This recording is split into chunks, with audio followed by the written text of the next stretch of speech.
Hey everybody, this is Mike Anderson with Collision Advice. I'm here with my great friend Danny with the DEG, and we're working with SCRS to bring you a series of quick tips that will help you to boost your business.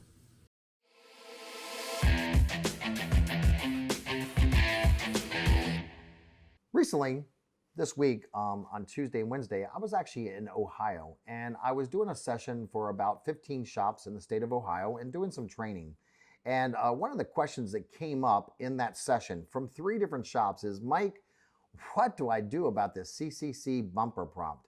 And I got to tell you, I had my own insights on that, but again, it's just my insights. I said, you know what? Let me take a moment and reach out to my friend Danny at the DG, and let me see if I can get some insights on this whole bumper prompt thing. So Danny, CCC bumper prompt, educate me and everybody else.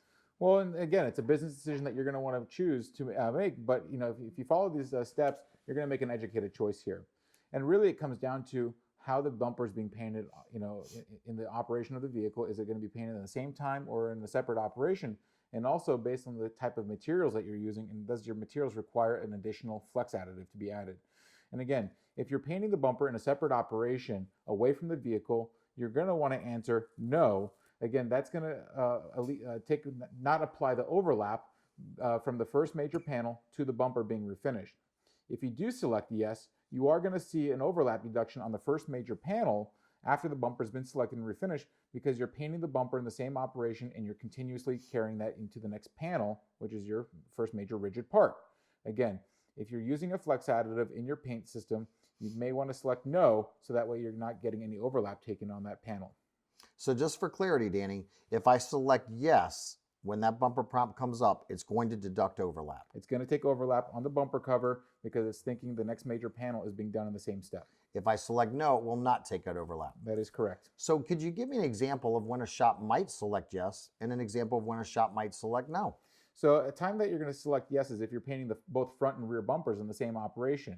Because the front bumper and the rear bumper, you're going to be using the same type of mixed clear. So that way you're going to be painting the second bumper in the same operation.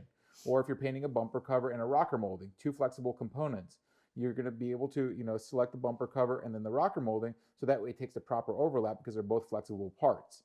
But if you have a flexible bumper and going straight to a rigid sheet metal and your paint system requires you to mix a separate paint, again, if you select no, it's not going to take any overlap. So that way it allows you to mix the proper paint and again, set up your clear for the proper setup on the second booth cycle.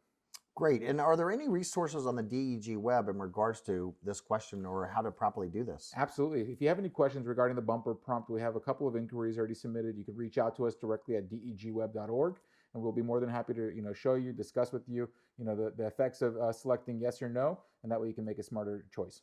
So ladies and gentlemen, I don't know about you, but I know which way I'd select now. Hope you got some value out of today's tip. Thanks, Danny, for the great insights. Everybody, make it a great day.